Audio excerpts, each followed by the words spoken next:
Maraming mga pinapangambahang bagyo ang tao sa buhay. At hindi lang yan yung bagyo na may dalang ulan o hangin. Ang isa sa mga pinakamalulupit ng bagyo ng buhay is a financial crisis. Yung dumating ang sobrang pangangailangan mo ng pananalapi pero wala kang magastos, wala kang mabunot o mahanap. To keep on living, we keep on spending. Therefore, to keep on living, we have to keep making money. Dapat ang tao lagi naghahanap buhay, kumikita, gumagawa ng paraan habang siya ay kumakain, gumagastos, at gumagamit ng maraming mga pangangailangan. Salamat o Diyos dahil kayo pinagmumulan ng pagpapala, kayo ang nagpapatibay sa amin, naghahanda upang humarap sa iba't ibang uri ng bagyo ng buhay. Nawa patuloy mo kaming turuan sa hiwaga ng kapangyarihan ng mga bagay na ibinibigay mo sa amin tulad ng karunungan, kaalaman, galing, husay para kami makapaghanap buhay.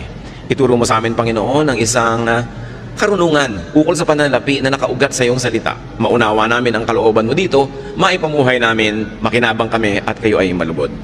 Patawarin niyo po kami sa aming mga kasalanan, linisin kami sa aming mga karumihan, O Diyos. At ngayon humihingi kami ng pagpapala niyo, kaliwanagan, karunungan, pagtutuwid, pagpapalakas sa amin. May you empower us with your words. Father, we commit this time to you, asking you to be the speaker. Walk in our midst, heal us, empower us, teach us, and protect us from lies and falsehood. In the name of Jesus, your Son, our teacher and healer, we pray. Amen. Keep making money. Dapat ba yung pinag-uusapan ng mga mananampalataya? Dapat. Sabi po ng pinakabarunong na lalaki sa balat ng lupa, si Solomon, sa Ecclesiastes 10:19, money is the answer for everything. Maaaring isang pagmamalabis or exaggeration, but of course, very, very true. Napakarami mga pangangailangan, suliranin na natutugunan, nasasagot, nalulutas ng pananalapi.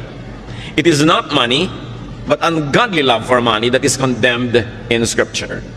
Hindi galit ang Biblia sa pera, ang galit ng Biblia ay sa pag-ibig sa pera na nagiging bunga para or dahilan para tumalikod ang tao sa Diyos at sa kanyang kapwa.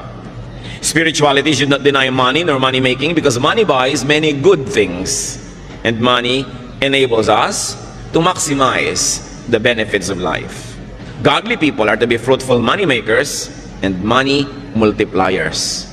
Sa katuroan mismo ng Panginoong Hesus ay napakalinaw niyan. Nung meron siyang pinagkatiwalaan ng mga puhunan, binigyan niya ng iba-ibang dami ng puhunan, at yung nakapagpatubo at nakapagparami sa puhunan ay kanyang kinalugdan, at yung mga walang nagawa at hindi nakapagparami sa ibinigay, binawian pa niya. Matthew 25:28-29. Sabi ng Panginoon, take the talent from him, from that who did not make it more, and give it to the one who has 10 talents. For everyone who has will be given more, and he will have an abundance. Whoever does not have, even what he has will be taken from him. Mula mismo sa bibig ng Panginoon, yun daw meron na dadagdagan pa, at yung wala, babawian pa ng konting-konting nasa kanya na nga, kung hindi niya pinaparami, kung hindi niya sinisinop. What is the profile of a good money maker? Ano po ba ang mga katangian ng isang makadiyos na nagpaparami ng pagpapalang ibinibigay sa kanya at ipinagkakatiwalaan ng Diyos? Mostly, we will get this wisdom from Proverbs 31. A good money maker works with her own hands. Dito ay dinidescribe yung isang babaeng uliran. Proverbs 31:13, with her own hands, she gladly makes clothes. Idiniin dito, her own hands. Ang isang tao nga asenso at dadami ang pagpapala, siya mismo gumagawa, siya mismo nagtatrabaho, hindi niya iniaasa sa iba. Ang kaya niyang gawin, lalo yung area na magaling siya sa paggawa. Verse 22, she does her own sewing and everything she wears is beautiful. So, a good money maker produces what she needs. Kung anong kailangan niya, ginagawa niya. Her produce and outfit is beautiful. Hindi lang basta ginagawa, maganda ang trabaho. Why? Beauty attracts money. Beauty attracts customers. Beauty attracts supporters and lenders and investors. Dapat maganda ang trabaho ng tao. Tinatanggal ng Kristiyano sa kanyang bokabularyo yung pwede na yan. Dapat husayan yan. Yan ang ating mga pangangatwiran. Of course, merong mga tao na minamasama nila, no? Yung maganda o yung maluho, kahit pa nga ito ay pinagmulan nito ay pagsisikap. Pero nakikita natin na ikinalulugod ng Panginoon ang pagiging mabunga.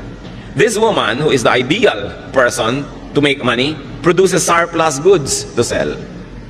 Hindi lang siya lumilikha ng para sa kanyang kapangangailangan, sobra pa doon ang ginagawa niya para meron siyang pangalakal, maibenta. Proverbs 31:24, she makes clothes to sell to the shop owners. Gumagawa siya ng sariling damit, gumagawa siya ng sobra para maitinda. She makes and produces beyond what she needs. Nakikita po natin yung prinsipyo ng maluwag na buhay. Ikaw ay nagtatrabaho, lumilikha ka ng kailangan mo, at lampas pa sa kailangan mo para meron ka pang maitinda. She invests, she plants. Yung ideal and godly moneymaker. Proverbs 31:16, she knows how to buy land and how to plant a vineyard. Marunong siyang mag-isip, marunong siyang mamuhunan, bumili ng lupa para tamnan. Hindi lang bumibili ng lupa para sa luho o para sa pagpapasarap lang o bakasyonan lang, para tamnan. In other words, pati ang pagbili niya ng lupa, pamumuhunan pa rin. Kasi pagkakakitaan pa rin niya yung lupa na yon. Hindi puro consumption ng iniisip, production ang laman ng isip ng isang taong luluwag, aasenso sa buhay. Proverbs 31:18, she knows when to buy or sell. Magaling siya sa timing. Itong lady of Proverbs 31, dapat yata nasa stock market, ano? She knows when to buy and when to sell. Pinapakiramdaman niya ang panahon, binabasa niya ang takbo ng mga pangyayari sa kanyang paligid. Alam niya kung anong dapat binibili sa ganitong oras at kung kailan naman ito ibebenta para siya ay may kita. A good money maker trades, nangangalakal, nagnenegosyo, and therefore brings home the goods. Proverbs 31:14, she is like a sailing ship that brings food from across the sea. Kamangha-mangha na ang ginawang example dito sa Proverbs 31 ng napakahusay na negosyante ay in the person of a woman. Samantalang male-dominated yung society noon. Nakikita nyo rin ang attitude ng maraming Bible writers and prophets about women. That women, just like the men, are to be productive and must be allowed to be productive. So, pagka inuuwi niya ang mga kung ano-anong mga bagay-bagay na para siya isang barkong na tumawid dagat at nangalakal, syempre ang uwi niya the best. Iba-ibang variety, the best of every land, the best of every culture, na-enjoy niya kasi marunong siyang maghanap buhay. She works hard. Ito ang luluwag sa buhay, marunong magsikap. Proverbs 31:17, and she always works hard. And verse 18, she stays busy until late at night. Verse 27, she is never lazy. Nakita niyo po ang pinagkakaubusan ng panahon ng babaeng ito, pagsisika, pagtatrabaho, kahit gabi na. Nangangalakal siya sa araw, lumalabas ng bahay, nagtitinda, nangungulekta ng kanyang mga tubo. At sa gabi, pagdating niya sa bahay, may ginagawa pa siya. Nananahi, nagsusulse, gumagawa ng mga maititinda, hindi siya tamad. Marami mga tao nagtataka at nagreklamong mahirap sila, ay ubod naman ng tamad. Batugan with a capital B. Pagkatapos nagtataka kung bakit siya mahirap. Kung bakit pag may sakit siya, wala siyang pambili ng gamot. Kung bakit pag gusto niya magpakamatay ay nilaso na hindi niya mabili. Wala naman siyang ginagawa sa buhay niya. Nagtataka pa siya. So nakikita po natin ng ideal person na ito ay merong sobra na production. Hindi yung sa kanya lang, kulang pa. Ang tao habang nabubuhay, liban na lang sobrang tanda na, o sobrang bata pa, o sobrang mahina dahil sa kasakitan, ang tao dapat naghahanap buhay, kinikita ang kinakain niya. Hindi yung wala ka namang kinikita, nag-electric fan ka pa matulog. Hayaan mo nang pawisan ka. Di ba? Yung damit ka ng damit, gastos ng gastos, ang ginagastos sa damit, tubig sa paglalaban ng damit mo, kuryente sa pamamalansya, tapos pakalat-kalat ka lang naman, wala ka namang ginagawa, hindi bali ng lukot ang suot mo. Lumalaki lang ang gasto sa buhay. Ang kinakabit ng mga wax sa buhok ay kutakot-takot, pahingi pa ng hingi ng pang-load, ang gusto pang cellphone, yung may folding bed sa loob, wala namang kita. Puro yamang. Yung mga ganon, ang mga nagugutom. O kaya yung mga ganon, ang sobrang kawawa, ang mga kamag-anak na kumikita dahil nakadagan, nakasipsip, no, ng dugo ng kapwa. Dapat, pinapayagan natin, tinutulungan at pinapalakas ang loob ng mga naghahanap buhay talaga. Paano ginagawa yun? Huwag istorbohin. Merong mga kamag-anak, may kaisa-isang nagtatrabahong anak, may sakit yung isa, yung pang may trabaho ang pa-absent din para mag-alaga. Ito na nga lang ang kumikita, ang daming mga walang ginagawang kamag-anak, yung kumikita pang inaabala. May mga babaeng walang ginawa kundi mag-text sa asawa at pauwi ng pauwi, nagtatrabaho yung asawa. Nananabik lang pala na may mga kasama. No? Libangin mo sa sarili mo, makipag-usap ka sa anino mo, makipag-chess ka sa anino mo, huwag mong istorbuhin yung nagtatrabaho. Diba? Huwag lagi na lamang na pagka mayroong kinikita, ipitasan ng pitasan at hingan ng hingan. Yan ang dahilan. Kaya marami po sa ating mga kababayan na wala ng gana na magnegosyo, mag-agrikultura, magmumuhunan, maghanap buhay sa dami ng nangingikil, sa dami ng humihingi, tinatamad na tuloy yung iba magtrabaho.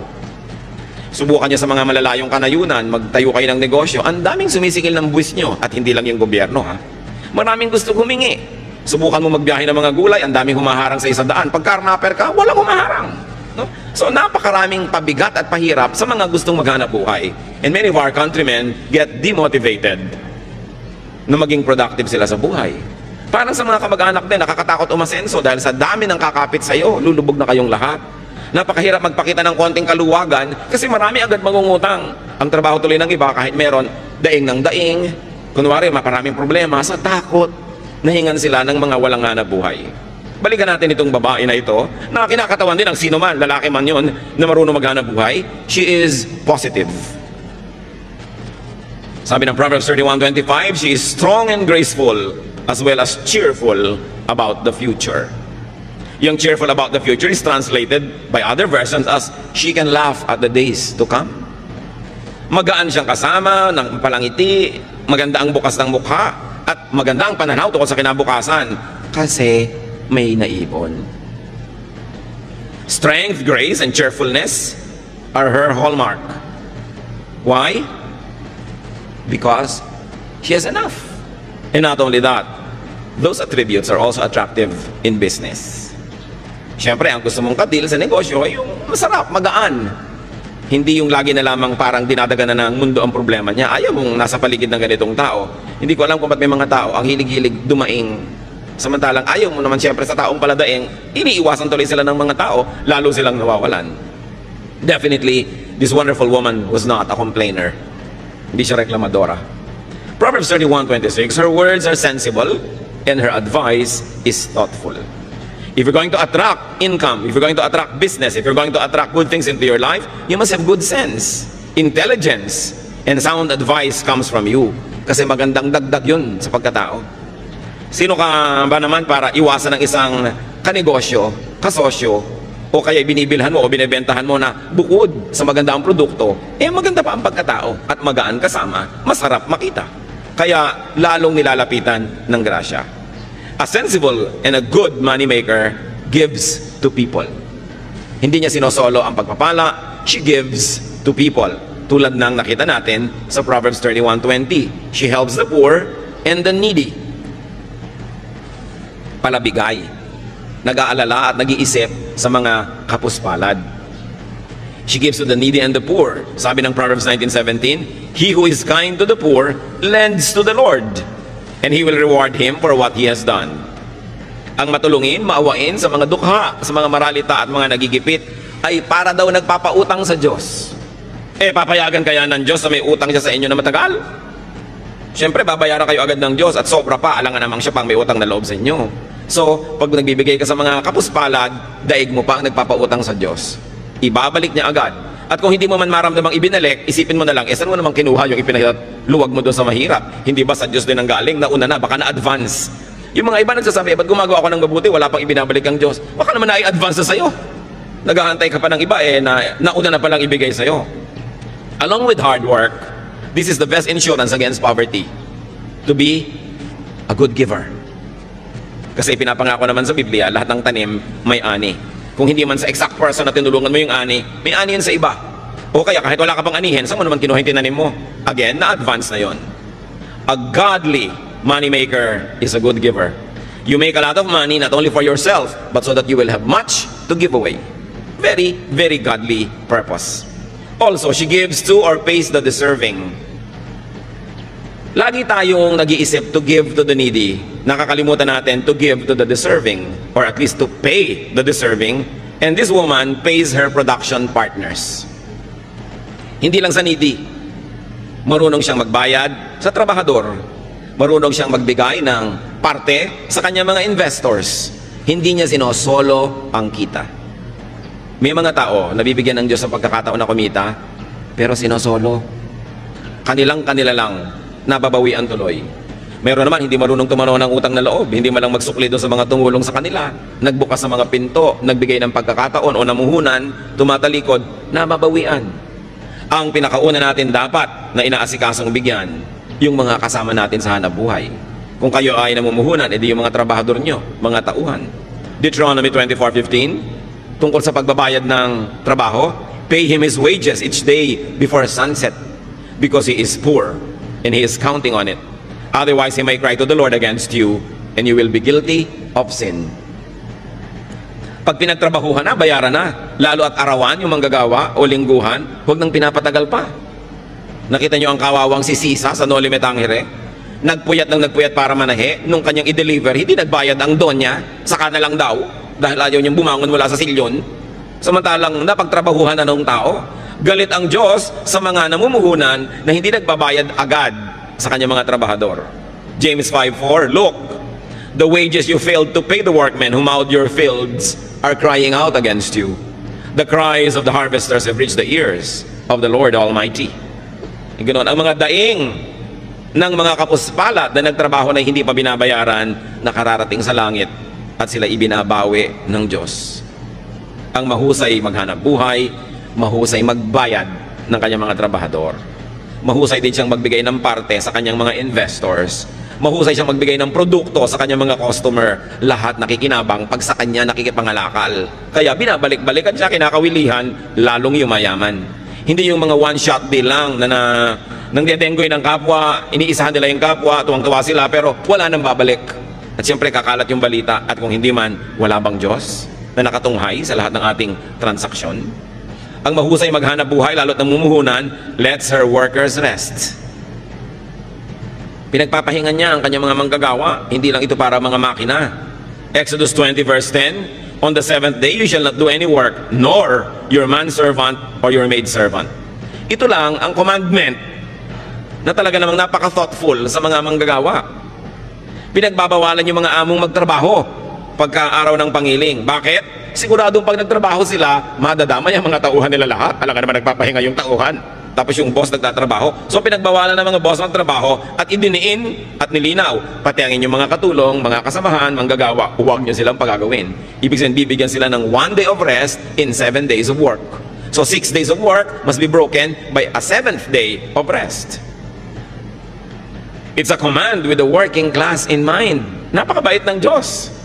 Marami pong mga nilikhang mga Diyos at Diyos-Diyosan ng iba't ibang mga kabihasnan, makamayaman lang. Puro mga pang-uuto at panggigipit sa mahihirap ang katuruan ng relihiyon. Pero itong Diyos na ito na gumawa ng 10 Commandments, mahal niya mga manggagawa. Tiniyak niya na kasama sa pinakamataas niyang mga kautusan ang pahinga ng mga manggagawa. So kung may mga masisipag tayong mga money makers, mga kapatid, lalo't kamag-anak nyo ito, kaibigan, huwag dalain. Huwag naman nating dadalain ang palabigay. Kung kayo yung manggagawa, binibigyan kayo ng pahinga, kinabukasan, absent pa. Abuso na yon. Huwag nating aabusuhin yung mapagbigay. Binigyan ka na, sabi nga ng matatanda, na ilubog ang kamao, ilulubog hanggang siko. Aabusuhin ang mapagbigay. Pagsasamantalahan naman ng mabait. Ang nangyayari tuloy, yung mga may mabubuting puso na dadala, tumitigas na rin ang puso. Yung mga iba, nakapwa natin mahirap, nagrereklamo, yung mayayaman, mga mata pobre. Paano? Defensive na yung iba. Pag sobra silang bait at palangiti, wala nang ginawa mga tao kundi bumali, o umutang, o humingi, o dumaing. Kaya tuloy kahit mabait, nagtitigas-tigasan ng loob sa takot na mapagsamantalahan ng kapwa. Kung tayo lang sana ay hindi mapangabuso, we will encourage each other to be more open, to be kinder, to be nicer. But people are sometimes obligated to be defensive. Gustong magpahiram sa'yo, pero ilang beses mo nang sinuba. So paano magpapahiram pang muli? Hinihigpitan tuloy ang kanyang dati ay kaluwagan. A good money maker gives to God. Nagbibigay siya sa kapwa-tao, lalo sa mga kasama sa trabaho, at marunong siya magbigay sa Diyos. Malakay 3:10-12, I am the Lord, all-powerful, and I challenge you to put me to the test. Bring the entire 10% into the storehouse, so there will be food in my house. Then I will open the windows of heaven and flood you with blessing after blessing. I will also stop locusts from destroying your crops and keeping your vineyards from producing. Everyone of every nation will talk about how I have blessed you. Yan ang pangako ng Panginoon. Sabi niya, ako na makapangyarihan sa lahat. Subukan ninyo ako. Buong-buo ninyong dalhin at ipagkaloob ang inyong ikapuo. At nang mayroong magasto sa aking tahanan, nang may resources. Sabi niya ganoon, tingnan ninyo. Kung hindi ko buksan ang bintana ng langit at pabahain sa inyo, ang takot-takot na pagpapalang wala kayong pagsisidlan. Sabi sa mga nagtatanim at nag-agrikultura, hindi ko papayagang sirain ang mga kulisa pang inyong mga tanim. Pabubungahin ko ang inyong mga itinanim at hindi ko hayaang malaglag ang mga bunga nito nang wala pa sa panahon. Pag-uusapan kayo ng lahat, pagtatakhan kung bakit blessed na blessed kayo. Pero ito lang ang sikreto, sabi ni Yahweh, give the entire 10% into the storehouse. Siyempre may mga nagtuturo ng Old Testament na yan, hindi na yun uso. Pero ang dami-dami mga batas at kautosan sa Old Testament na pinaiiral din nila. So pinipili. Kung ayaw na talaga, ayaw. No? Pero pag gustong sumunod, gusto. At yan ang isang sikretong bunyag naman. Sabi sa Luke 6:38, give and it will be given to you. A good measure, pressed down, shaken together, and running over will be poured into your lap. For with the measure you use, it will be measured to you. Ang ginawa ditong example ay yung pagsusukat at pagtatakal ng mga binhi, mga buto na kumbaga bigas natin, trigo nila, mga grains yan, mga butil-butil. Pag bumibili ka, pag magaling ang pulso nung nagtitinda, ang galing-galing niya maglagay ng mga grains na yan, doon sa takalan, doon sa salop, maluwag pala, maraming air spaces between. Kaya pag tinagtik mo ng tinigtik yun, lulubog ng lulubog, hindi pa pala puno talaga. Pero sabi ng Panginoon, magbigay kayo at ganun din kayo bibigyan. Tama ang sukat. Tiniktik, niliglig, siniksik. Hindi dinaan sa bilis. Halos daganan pa, tapakan para talagang lumubog, at tapos yung natitirang nakulang na naman, pupunuin na naman. At sabi, hindi lang yun, umaapaw pa. Ganun ang sukat. Tapos malinaw ito mga kapatid ha, for with the measure you use, it will be measured to you. Gusto nyo pala ganun, siksik, niliglig, umaapaw ang bigay sa inyo ng Diyos, ganun din ang pagbibigay sa Kanya. A good money maker is a good money giver. Because the very spiritual dynamics of receiving is for us to have much more so that we can also give to others, to people, and to the works of God. What is the lifestyle of a godly money maker? Pag makadiyos, pinagpapala, lumilikha ng maraming mga kayamanan, anong uri ng pamumuhay mayroon siya? Sabi sa Proverbs 15:6, the house of the righteous contains great treasure. Malinaw. Pag nalulugod sa iyo ang Diyos, masipag ka, naghahanap buhay ka, at matuwid ang iyong puso, mapupuno ang bahay mo ng maraming mga kayamanan. Magagandang mga bagay na minamasama naman ng mga hindi kumikita. Many people who do not make enough demonize a hardworking and a godly planter for his good harvest. May mga Kristiyanong na-offend pag may mayayamang mga Kristiyano na nagbabakasyon ng first class, sumasakay ng first class, gumagastos ng first class. Sinabi na nga, kung righteous ka at marunong ka maghanap buhay, your house will contain great treasure. Hindi dapat yan ika-offend ng mga walang-wala. Madalas yung offense rin, inggit no? Huwag natin na sina-sour grape.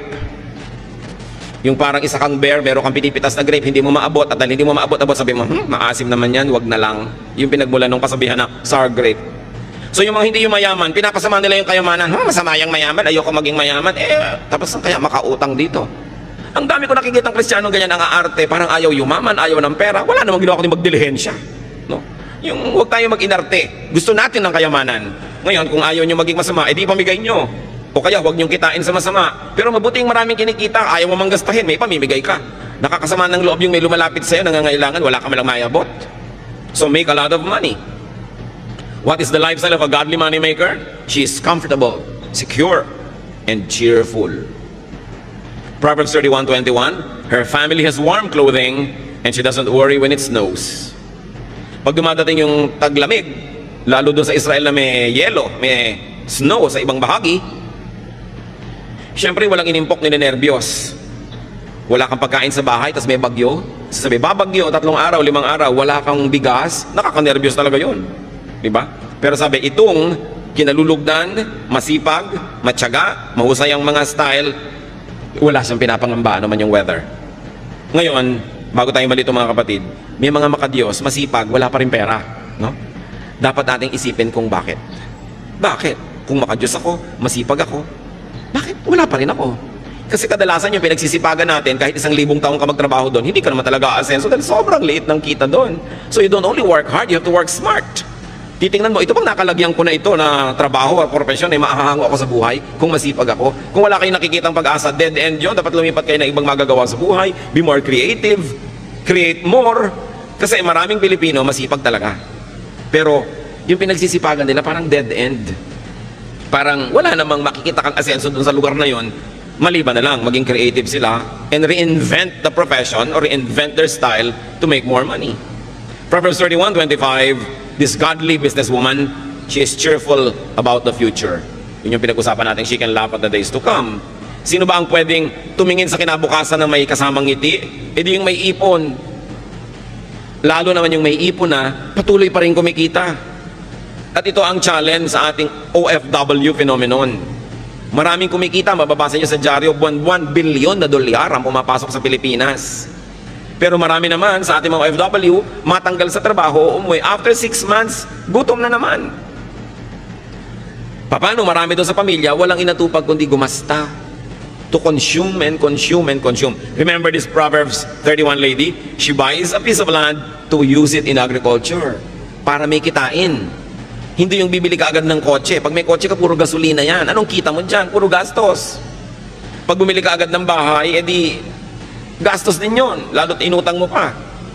Hindi isipin, paano kaya tayo mamumuhunan para tayo kumita, para kung umuwi na si OFW, patuloy pa rin tayo yung kikita. Hindi nakaasa tayo ng nakaasa sa sweldo, agad na agad, hindi pa nga kinikita, nauutang na, dahil walang ginawa ang pamilya, kundi mag-consume, consume, consume. We must produce. Lagi ko na lang sinasabi yung proverbial kawali and kalan. Bumili ka lang ng isang kawali at isang kalan na debomba, bumili ka ng isang piling na saba, lagyan mo ng konting asukal, iprito mo, banana Q. Yung kanina ay 50 pesos mo, magiging 75 o 100 pesos. Eh hindi ang iniisip ni Mrs. yung bumili ng kawaling 500,000 na isang set, yung pwede mo nang tirhan sa mahal. No? Kasi yung isang kumare niya, mas maganda rin yung kaldero doon. Wala ka namang mailuto. At napakarami ko nang nakitang ganyang kaldero na biglang nasa sanla pagkatapos. Ano? Dahil hindi naman masustain. Bibili ka ng ganun, sustainable ba? Kaya mo bang isustain na yan o hindi? Dapat ang iniisip nyo, naku may pera ako, ano kayong pagkakitaan? Taga Quezon ako, ang daming nyug dito. Sinusunog lang nila yung mga bao-bao, tapos itinatapon. Ba't di ko bilhin yung uling? Dalhin sa Lucena o sa Santa Cruz at ibagsak sa mga tindahan doon at maging uling queen ako dito. Or uling king. Ang dapat nyo laging iniisip mga kapatid, paano kaya tayo magkakapera? No? Hindi yung sino kaya mautangan dito. Baligtad ang mga pinag-iisip ng ano kaya ang mabili? Hindi yung ano kaya ang ma-produce. Nakita nyo yung babae na nanahipan ng mga bagay-bagay sa kanyang bahay, gumagawa pa ng mga belt, mga buckles, itinitinda. Eh siya na nga yung mayaman. Maraming mga OFW, pag pupunta sila doon sa Middle East, may galing ng mga kung ano-anong goods galing dito, ititinda doon. Pag uwi dito, may tinda-tinda. Marurunong. Naiinis naman yung iba, mukhang pera yan. Lahat na lang business. Dapat. Pupunta kayo sa isang probinsya, magbabakasyon kayo doon, ba't hindi kayo mamakyaw ng kung ano-anong mga goods dito, ibenta nyo doon para yung pamasahin nyo man lang, mabawi nyo. Ang dami-dami po sa ating mga probinsya, mga kapatid, nabubulok ng mga prutas, nalalaglag ng mga santol, mga duhat, nalalaglag ng mga dalandan, kung ano-anong naglalaglagan, wala man lang kumukolekta, samantalang sa Maynila at sa iba pa mga cities, ang mahal-mahal. Hindi lang kasi nagtutugma yung production at saka yung consumption ng mga tao. It's about distribution. It's about attitude. Kailangan ng mga tao, palitan yung attitude. Kung nagsasawa ka na sa hirap, palitan mo ang paraan ng pag-iisip. Kasi kadalasan yung paraan ng pag-iisip at pamumuhay natin ang nagpapahirap sa atin. Kasi marami naman tayong kapwa mahirap at umasenso na iba ang pag-iisip nila. Nag-iba ang pamamaraan. Hindi magic yon. May formula yan. Nag-iisip ka lagi ng hanap buhay and you are willing to break your back to earn your days of pleasure. Challenge yan sa ating OFWs. Kumikita, nagkakaroon ng pagkakataon, dapat ang pamilya hindi puro gastos. Kung hindi man kayo makasave, mag-invest kayo kahit paano. Because a job contract abroad is not forever. Meron niyang wakas. Sabi na Ecclesiastes 11:6, sow your seed in the morning, and at evening let not your hands be idle. For you do not know which will succeed, whether this or that, or whether both will do equally well. Sabi niya, magtanim ka sa umaga, at sa pagdating ng gabi, pag uwi mo, humanap ka pa ng magagawang pagkakakitaan. Bakit? Eh hindi naman kung nakapagtanim ka, tutubo yun at bubunga. Eh kung abutan ng bagyo, ng salot, ng peste, o nakaani ka ng marami, pero ang dami ding umani ng marami, bagsak tuloy ang presyo. Sabi, hindi ko man nagtanim ka na, aasahan mo na yon. Gumawa ka pa ng iba.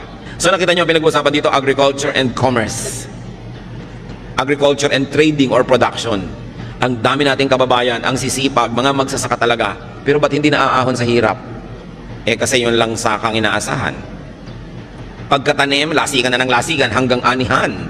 Chismisan ng chismisan hanggang anihan. Eh kung may dumating na bagyo, nasalanta ang goods mo, hindi nakatunganga ka. Yun po mga ifugaw.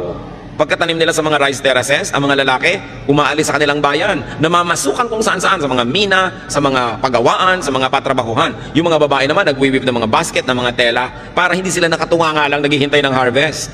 May iba silang ginagawa. Kailangan lagi kang may ginagawa, kasi pag wala ka namang ginagawa, papalagay ka lang sa chismis, o bingguhan, o kung ano-ano. Kailangan ng tao may ginagawa. Work day and night. Now, don't be too literal. Work whenever there is an opportunity to make money. And then diversify. But not too much. Marami nag-diversify. Yun ay kinabagsak ng negosyo. Sobrang diversified. Di na nabantayan. But there is one rule. Don't put all of your eggs in one basket. Ang dami-dami yung itlog. Nasa isang basket lang. Kung natapakan ng elepante, hindi durog lahat. Dapat iwahiwalay. So hindi lang kayo umaasa sa isang trabahador na manggagawa, tapos lahat kayo nakatunganga. That's putting all of your eggs in one basket. Hindi lang yung ilalagay sa isang bangko yung pera nyo kung marami. Malan nyo yung bangko bigla nagsara o nag-bank run, paano kayo? Dapat nakakalat ng konti, kaya lang huwag sobrang kalat. Now, when we say money, brothers and sisters, it's not always just pera. Money could be any currency. Anything that you could exchange for money, goods, or services. Money could be anything that you could give to people in exchange for what they give you or to purchase what you need from them. In other words, pera dito pinag-uusapan yung salapi o kaya service. Kung minsan wala kang perang pambili ng gusto mo, pero may dalawa kang kamay, may paa ka, may katawan ka, pwede mong kitain yung gusto mo sa pamamagitan ng paglilingkod. Gusto mong kumain, tapos mamalimos ka, bakit hindi ka tumanggap ng labada? Bakit hindi ka kumatok sa bahay-bahay? Meron po ba kayong papalabhan? Meron po ba kayong kotseng pahuhugasan? Meron ba kayong ipalilinis sa garahe? Diba? Meron ba kayong mga tulya at talabang gusto yung tanggalan ko ng putik? Maglingkod kayo, huwag kayong manghingi. Ang nanghihingi lang yung sobrang matanda, sobrang bata o may sakit. Pag nagtatrabaho ka, you earn your keep. So work. Marami pa po mga kapatid, yung nagbibigay ng magandang payo o guidance, trabaho yon. Kayo naman nagpa-counsel, huwag kayong magmaang-maangan, magregalo naman kayo sa counselor. No? Pag bumupunta nga kayo sa psychiatrist, ang mahal-mahal ng bayad nyo. Pagka mga pastor yung nagka-counsel, TY. No?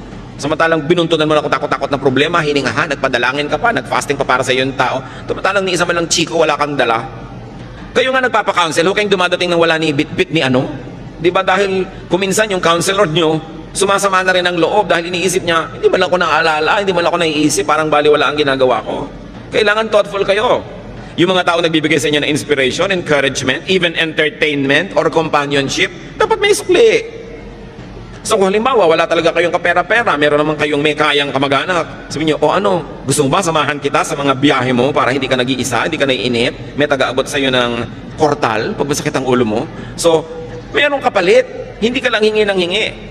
Maraming tao po gumagawa sa atin ng mabuti, lagi tayong ipinapanalangin. Currency yun, dapat suklian nyo rin sila. Papray ka ng papray, tas wala ka malang binibigay ni ano. Diba? Pag-pray nyo ko, lahat na lang ng problema mo, itatambak mo, ite-text mo, i-email mo, tapos wala ka man lang maibigay ni Guyabano. Kailangan marunong ka kasi laging exchange ang buhay. Marami po sa atin nagdarahop kasi hindi tayo marunong magbayad. Kuha lang tayo ng kuha. Ayaw ng Diyos doon eh. Gusto niya laging marunong tayo magpalit. Kaya kung minsan sa atin nagtataka tayo, ano kaya ang dahilan ba't ang hirap ko? Baka kasi lahat din ng taong nadadapuan mo, pinaghihirap mo. Kaya bumabalik sa iyo yan. Hindi ka blessing sa mga tao. Kahit wala kang kapera-pera, may magagawa ka para sa isang tao. Nung pupunta po ako sa bahay nyo, sa shining ko lahat ng sapatos nyo dahil puro yata mga gasgas na yung mga sapatos nyo. O di may blessing kang nagawa sa tao. Hindi yung hihingi ka lang. Kahit kamag-anak mo, kahit kuya mo, kahit bayaw mo, nanay mo, tatay mo, meron ka dapat ipalit. Lagi. Hindi mo siya binibili. Gusto ng Diyos, nagpapalit tayo. Nagsusukli. Para kinakatuwaan ka at pag natuwa sa'yo, bukas, maalala ka na naman niya. Hindi pag nakikita ka na allergic yung tao, pinapantal, no? Dahil daig mo pa talaga ang allergy. Pag dumadapo ka sa tao, nahihirapan siya. You know, you can never run out of money or currency or barter goods. Magaling kang magluto. Bakit hindi ka mag-offer? Ipagluluto mo yung isang ginang na laging busy. O lulutuin mo sa bahay mo, de-deliver mo na lang sa bahay niya.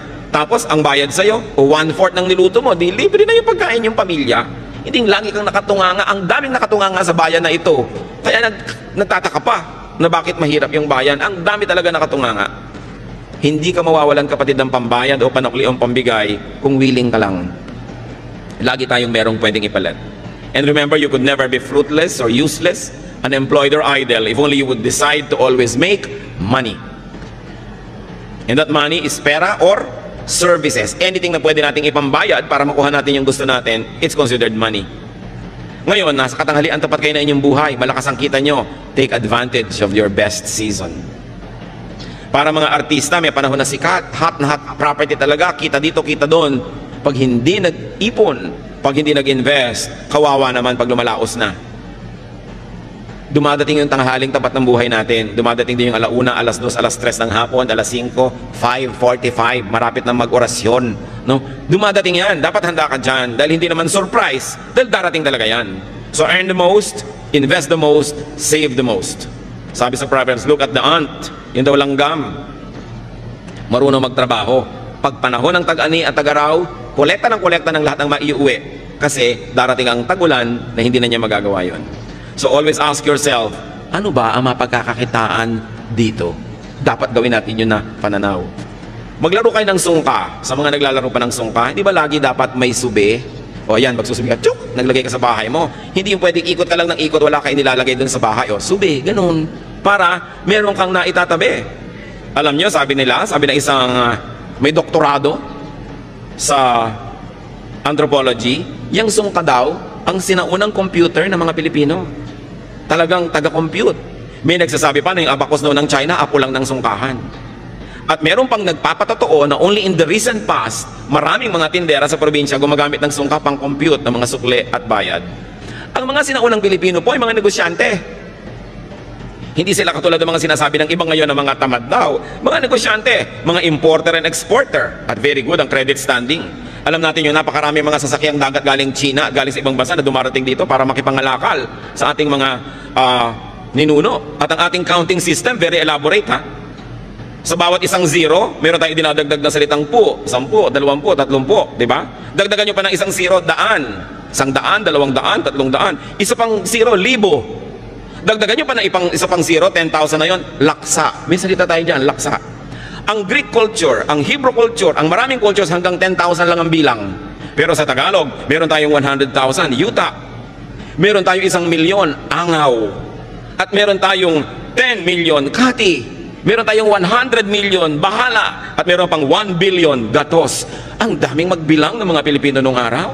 Diba? Talagang mahusay magbilang. At sinasabi nila, yung unang pera sa China, kauna-unahan, yung sigay, yung pangsukha natin na shell, dito mga galing lahat. Na napakalaki daw na mga kalakalyang sigay na yan na ine-export natin to China, kaya marunong magbilang yung mga Pilipino, kaya may sungkahan. No? Talagang mahusay mag-count. Nawala yon because of colonialism.